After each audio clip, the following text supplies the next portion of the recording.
Hey everybody, Tasha checking in with another video, and this is going to be none other than my review for Love After Lockup, Season 6, Episode 7, Quit Playing Games. If it's your first time joining me, go ahead and like this video, comment in the comment section, and most importantly, subscribe to the Redefine Me channel. Alright y'all, so I'm a little late. And this daggone chair of mine, if y'all hear all this noise, child, I don't know what's up with this chair.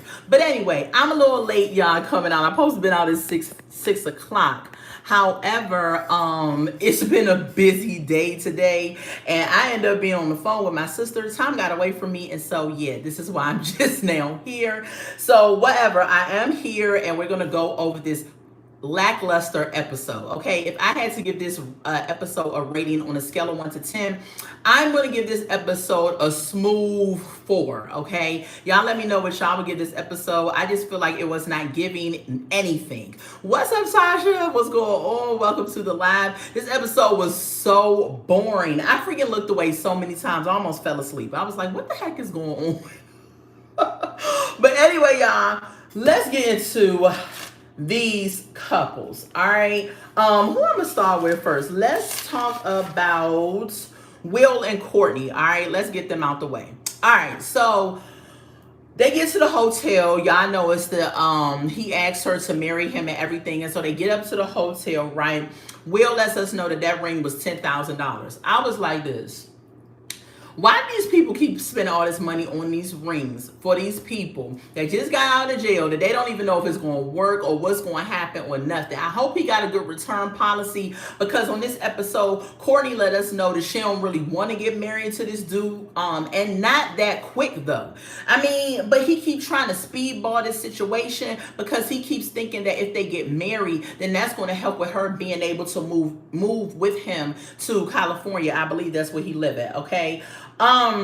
They get to the hotel room. She get in the shower finally, because she been trying to do that for a minute. He orders her pizza. The pizza arrives. He all like, you need me to help you in the shower? She's like, no. I was like, Will, calm down. You were going to get the sex. She took one bite of the pizza, and Will, now correct me if I'm wrong, didn't he like kiss her while she was still chewing the pizza? I'm like, Dad, can she chew the pizza out her mouth? Like, it seemed like he got some of the pizza while he was kissing her. I was just like, okay, so sir, can she at least chew it out before you like tongue throb her to death? He was just so ready to use them little freaked out toys that he got from the daggone sex toy shop that he couldn't even help himself, right? And so they end up getting into the sex and everything like that. Okay, fast forward, Will is driving, taking her to the halfway house. She's just like, I wish I could lay with you, wake up with you, and everything like that. She tells the producers that Will is a freak, because of course they ask about the sex. I don't know why we always need to know about these couples' sexual escapades the night before. So she goes, hold on, y'all. Okay. Ooh. Okay. Tasha said that piece looked so cold, right? And the cheese wasn't even melted. Exactly. It did look like a nasty pizza, right? And so they take him to the halfway house. She let the producers know that he's a freak. He tells the producers that the sex was good and everything, and they use all of the toys. And I was just like, ugh. Nobody wants to know about y'all using these toys and y'all sex nights and everything, okay? So she says, when are we planning on getting married? Or I think Will brought that up. When do they plan on getting married? And she was just like, I don't know. And he was like, okay, well, you want to get married tomorrow? And she was just like, I kind of want my mom to be here. And she was like, my mom does leave tomorrow. And he was like, yeah, so that'll be tomorrow. She was like, well, how are we going to plan all of the things of the wedding in one day? He was like, well, you could go get a dress. I'll go get an officiant. And we could just, kick it at the hotel and do it. And she was just like, okay. And he was like, so you want to get married tomorrow? And she was like, yeah. I was like, girl, if you don't really want to do it, tell the dude you don't really want to get married tomorrow. Like, what is the problem? I guess she feels like if she's really honest with him, that he's going to maybe blow up, and then that's her cash cow is going to be gone. I don't know. But for some reason, she still kept talking about, yeah, she'll go on along with the marriage, and she really don't want to go along with the marriage. Okay. What else? I think that was it. Yeah. That was it with them. They didn't have nothing else going on. Let's move on to the next couple. Hold on, y'all. 1 second. Daggone air conditioner be coming on and it be cold sometimes.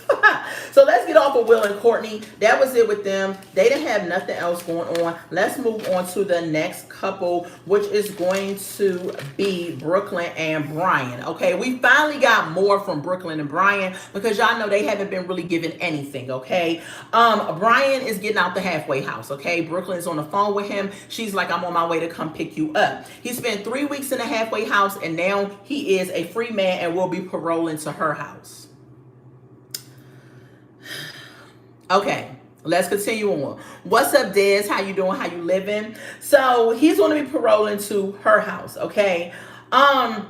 Brian lets us know that he got in trouble. That he got in trouble from taking cars, selling drugs, doing all types of stuff, robbery and everything. That's how he got in trouble. I'm good. I'm glad you're doing good. That's how he got in trouble. He said he met Brooklyn when they were in high school. Okay. He said that she pulled up on him and told him to get in the car. Like she knew what she wanted. Okay. Was very forceful at that time. And he liked that, I guess. Okay. So they driving in the car, right? And they did this little grossed out moment. So they're just like, I'm ready to get back to the house to do this. And so she starts licking his hand and she's like, can you do it better than me? And he starts licking her hand. And I'm like, this is cringe. Stop licking each other's hands. What are y'all, dogs? Like, you don't have to lick each other like that. What is the problem? So they get back to the house, right? And she starts giving him the tour of the house. Then she makes some little elixir type tea where she feels like this tea is going to increase her chances of getting pregnant. So I'm thinking to myself, why is it that you want to get pregnant with these? I don't understand these women. This man just got out of jail. Why are you trying to get pregnant with him right away? But for some reason, she feels like she wants to have a baby. So on this episode, and let me just say this.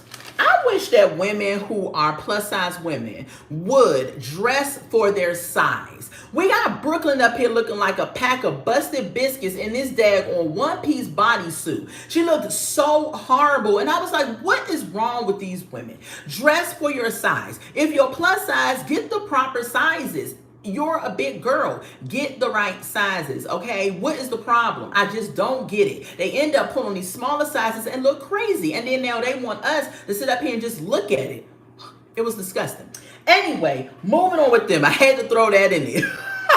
Moving on with them. So Brooklyn said that they had sex 5 times. Okay, the producer was like, well, how many times did y'all get into it? She said 5 times. I think that's cap. I don't think they freaking had no sex in no 5 times. You mean to tell me that this man has been locked up for a certain period of time and you all had sex 5 times in a row? I don't believe it.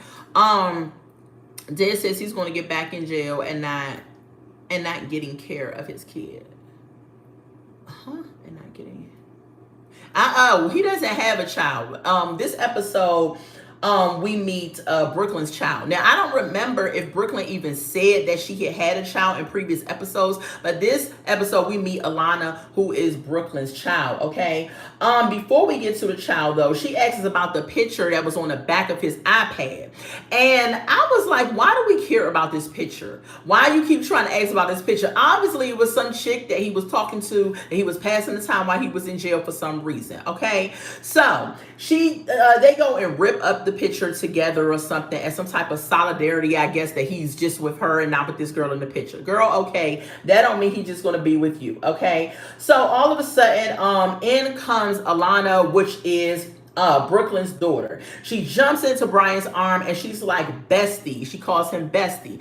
I don't know how I feel about this moment.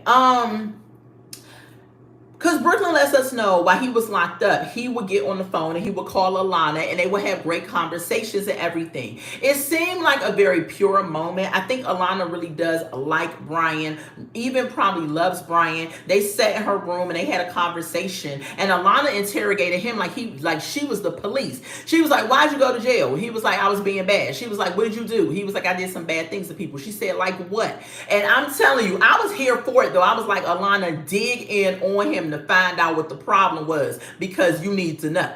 Okay, he said he did robbery and Alana was like this. So anyway, They give each other a hug still. Brooklyn's watching from the door and everything. She says she really loves their relationship, and she's glad that he's a part of her life. I believe that their relationship is pure and everything. I don't think he has no ill intentions with her. However, the mother in me and the mother of a daughter in me wants to say that you just don't want to bring everybody still around your child. He could have been passing the time in jail, talking it up with her, making it seem like he was pure, but you still do not know this man, Brooklyn. You have a daughter. Your responsibility is to your child. You're going to parole this man to your house that you have not been with in the free world, so you don't know what's going to trigger him, if he's going to snap or what's going to happen. And I don't know why these people on this show, preferably the women, sit up here and love to insert the man into the children's life for them to be some type of role model and father figure and make this family come together. These men just got out of jail. Let them breathe. Let them live. Let them prove themselves to you. Give them some space for you to even say, okay, now I want you to be in my child's life. First of all, why is he paroling to your house? I just don't feel like that's a good idea. Where is his family? Let him parole somewhere else.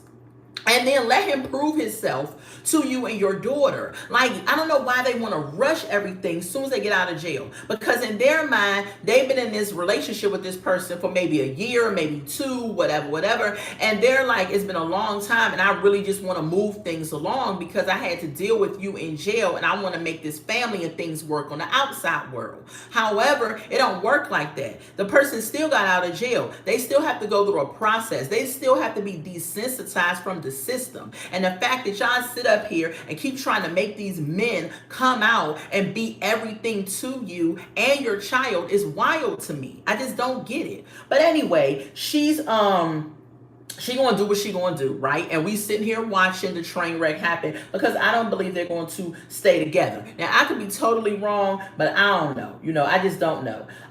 That's what happened with them. Let's move on to the next couple. If y'all liking the content so far, go ahead and hit the like button and go ahead and subscribe to the Redefine Me channel. We have a good time over here. All right. Next couple is going to be Bradley and Savannah. So they leaving a party. Y'all remember last week they had a party for Bradley where he was there with his sister Caddy and all of his other friends and things like that. Okay, so him and Savannah are leaving the party, and Savannah wants to know what him and Caddy talked about, and he was just like, we talked about how you was controlling or whatever. And I said, Dad, Bradley, you just going to I said, you just going to tell her straight up what y'all was talking about. So he said, we talked about all of this and that. So after a minute, Bradley was like, you know what? I don't want to talk about this no more. Just drive the car. I don't want to talk about it. He says, I'm sick of talking about it. Savannah feels like that he should choose her over his sisters. And I'm like, Savannah, you're going to lose that fight. That is his family. He's not going to choose you over his family. It's just not going to happen. So fast forward the next day, Alyssa, the sister that he don't even really rock with like that. Now this was very weird to me. He don't even rock with his sister like that. But all of a sudden, Alyssa wakes up in the morning out of the blue. She wants to book Bradley a dentist appointment. And I'm just thinking to myself, that's so random. Like, you just booked him a dentist appointment out of the blue and y'all not even cool like that. That was just weird to me, but she did it, right? So when she did it, Savannah comes out of the house and she sits down with Bradley and she wants to talk to him. And pause.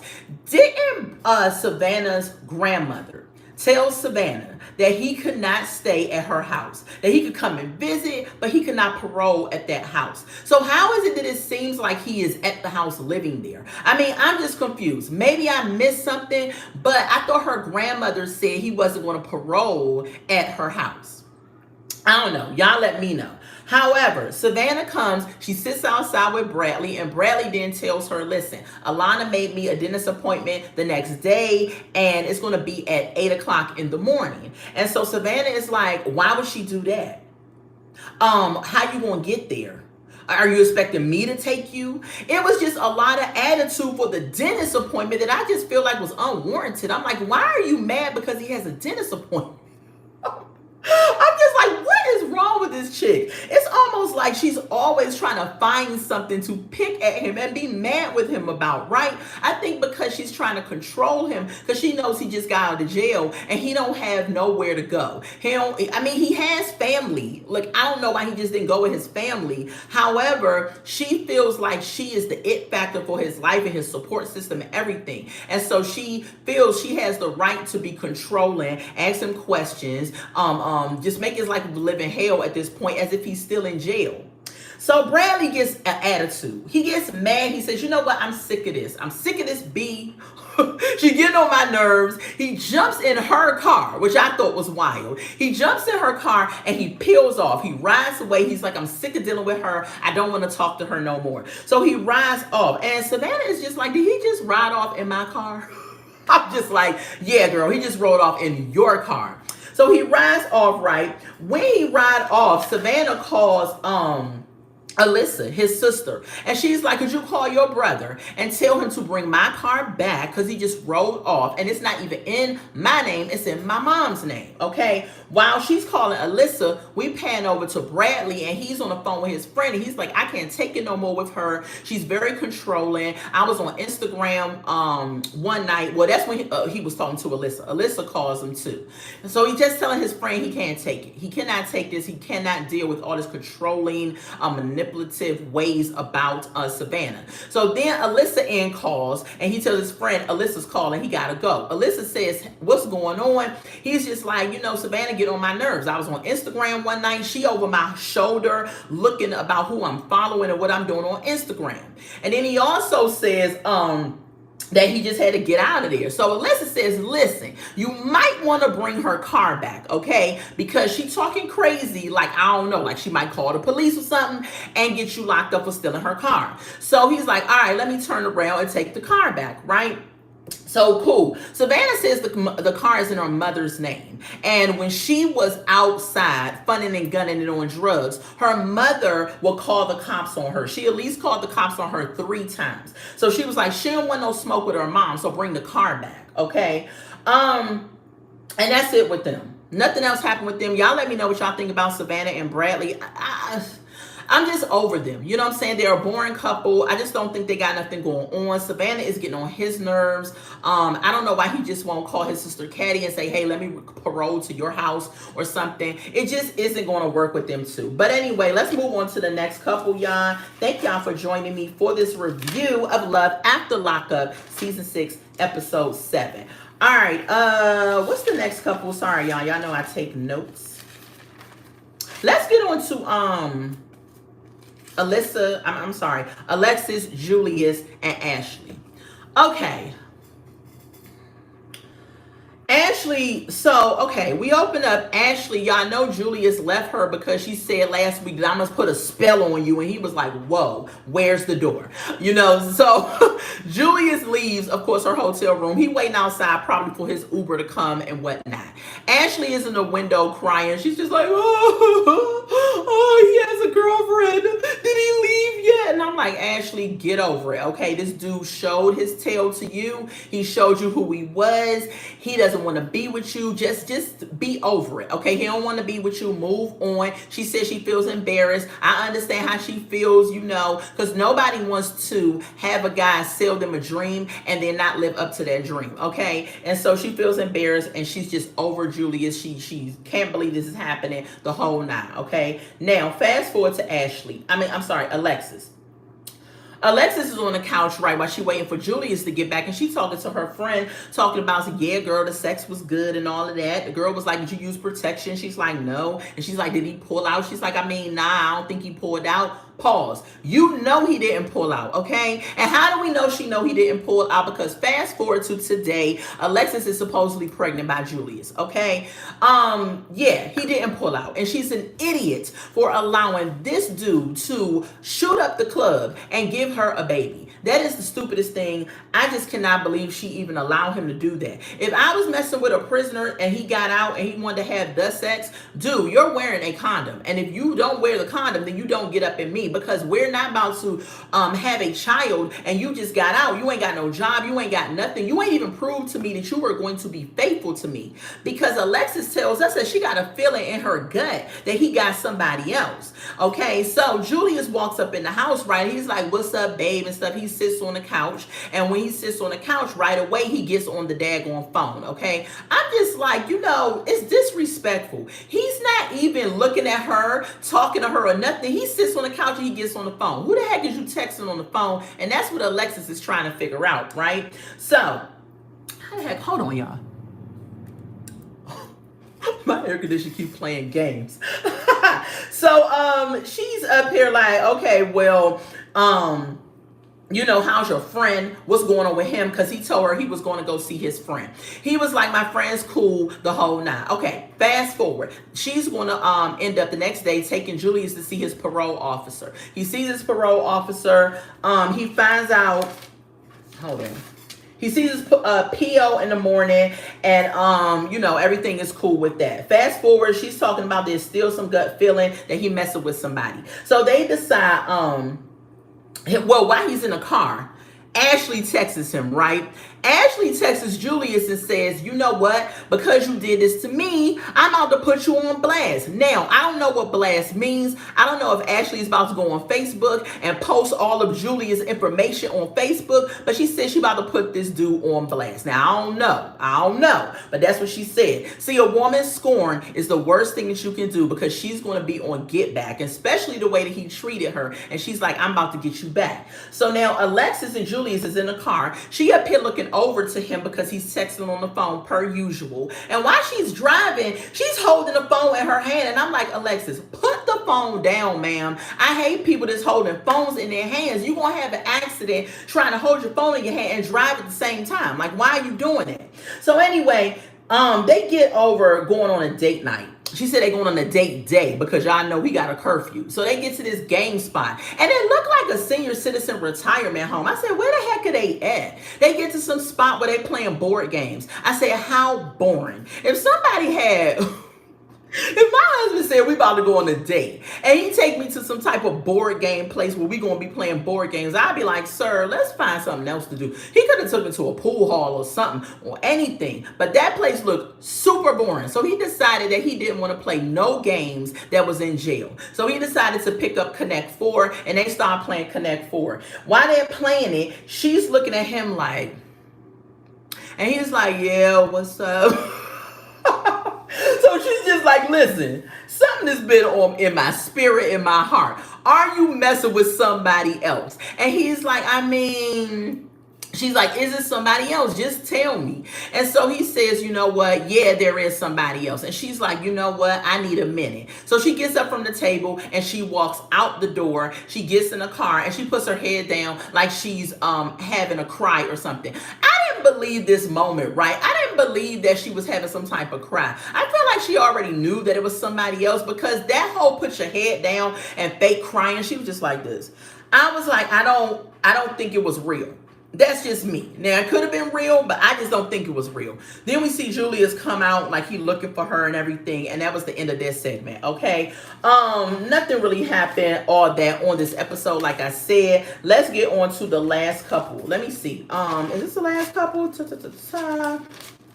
Thank y'all for joining me. Go ahead and smash that like button. Go ahead and subscribe to the Redefine Me channel. And I think we are on to the last couple, which is Mike and Joey.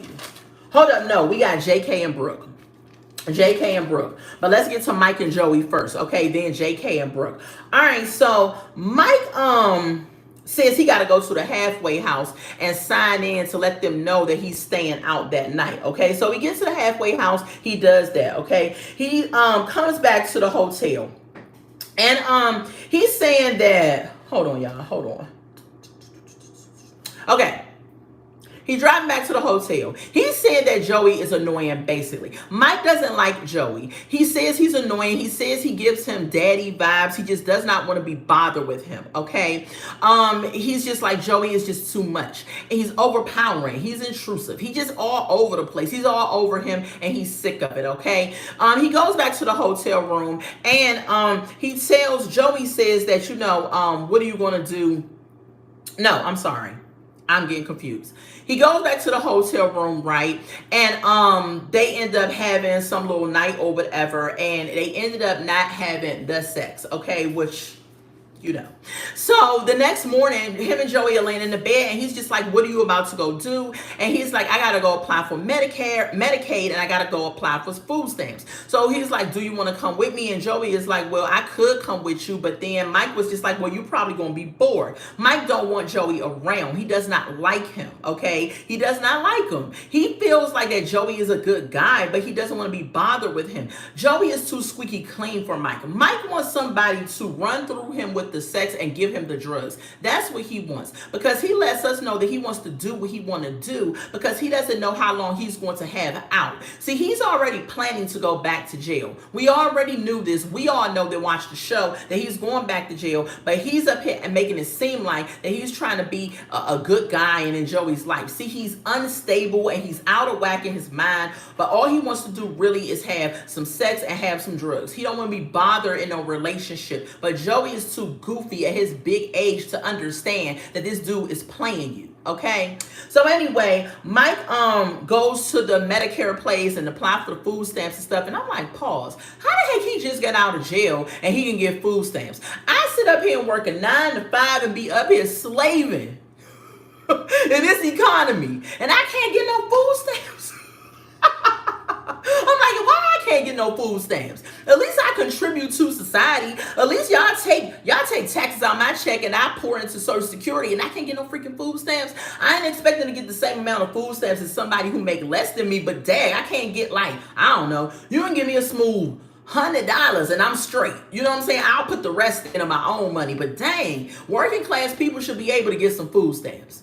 We really should. And they should do it based off your income. Like, if you make more money and you need food stamps, maybe they give you $50. But if you make less money and you need food stamps, maybe you get $100, and so forth. Like, it needs to be a totem pole, especially when you're a full-time employee and you're paying into Social Security. Why can't we all get some food stamps? But anyway, that was a rant. Let me get back to the couples. Because I'm just saying.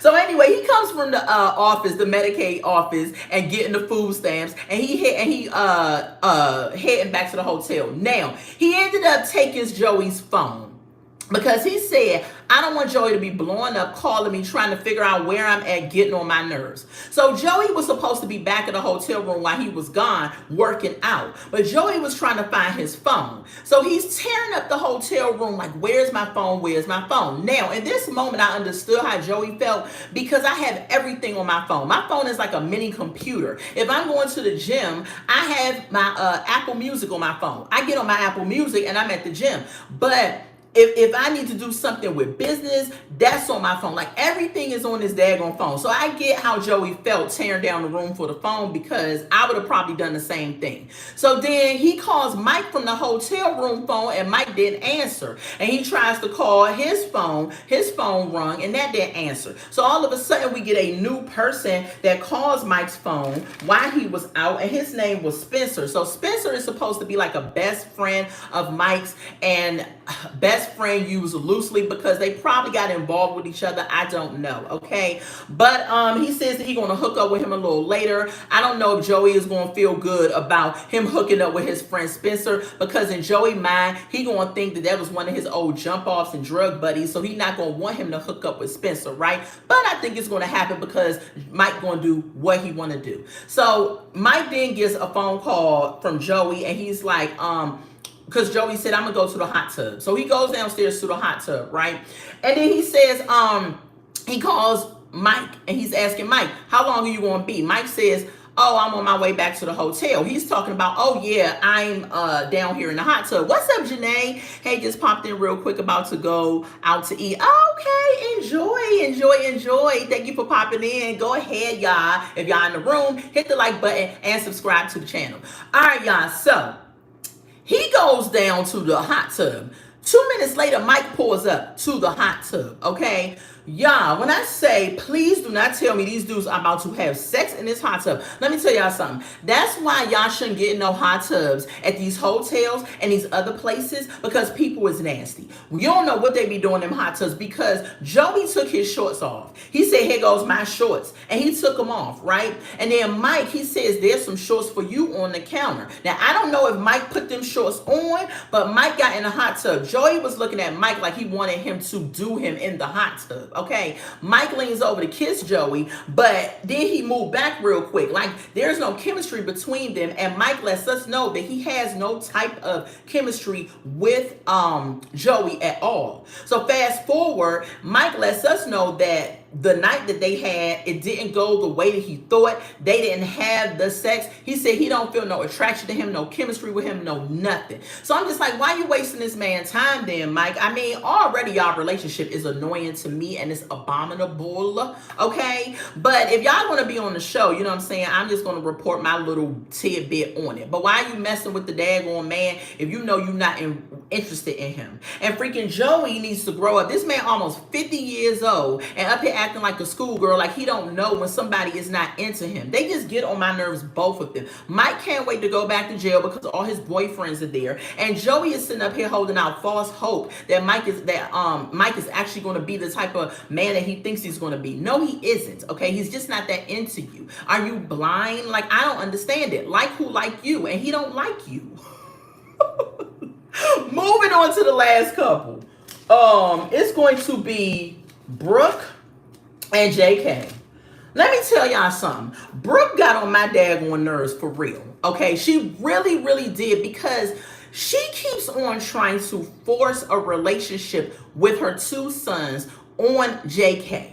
Like I told y'all last week, JK, since he has been out, has not asked about her sons. If he has not asked about your sons, if he has not wanted some type of relationship with your sons, let it go. Why do you keep trying to make this situation happen? It's not going to happen, ma'am. This man has just got out of jail. He does not want to be a father. He wants to come out, have some freedom, fun and gun a little bit. You know, he don't want to be wrapped up in some major responsibility after he'd have been locked down for some years. So anyway, y'all know last week they got into an argument after he was leaving Mimi's house. Now, they wasn't even out of Mimi's land. They were still right there this week, still arguing. JK is cussing and walking because he's up here talking about, I gotta be back at the house at 7 o'clock. Now, y'all remember last week when they was getting in the car, it was 6. I know right now, if they still over there, it's probably like 6:15. And he said it'd take an hour to get to his mom's house, which I don't know if that's true, because based off of what happened, he made it on time, right?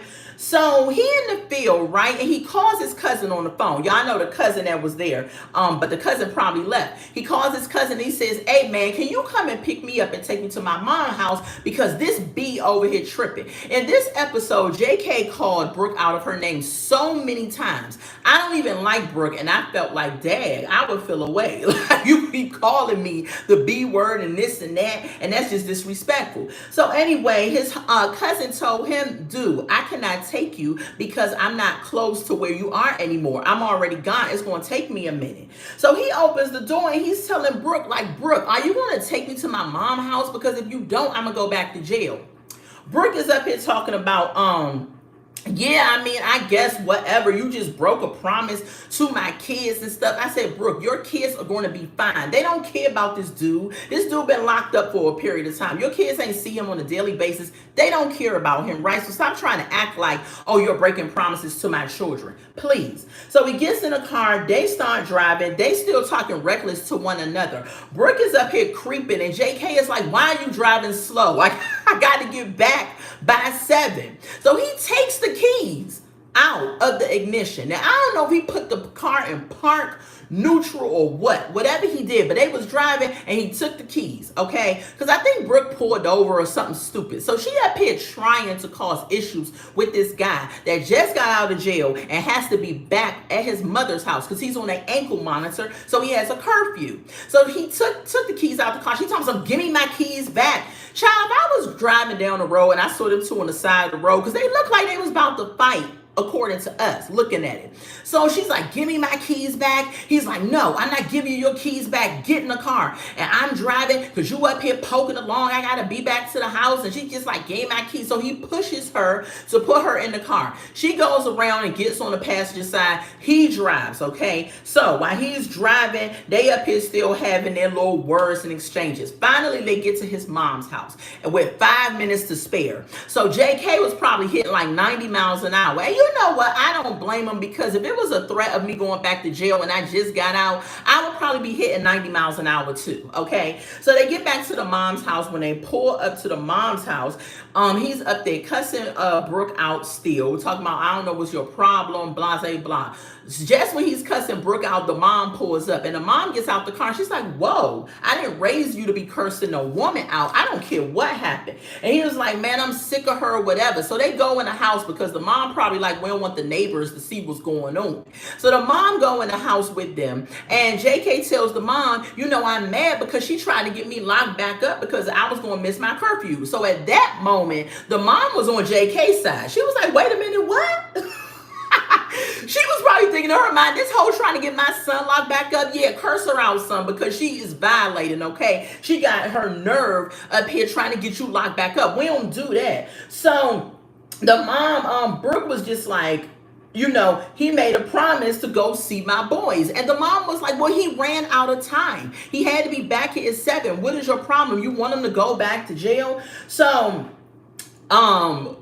Brooke says, I can't do this with y'all. I can't do this with y'all. I'm out to go. The mom says, okay, fine, go. That'll be best. Because the mom felt like I would have felt for my son. How you going to try to get him locked back up just because he wants to see your boys, okay? Girl, your boys are not going anywhere. You're going to have time for him to see them.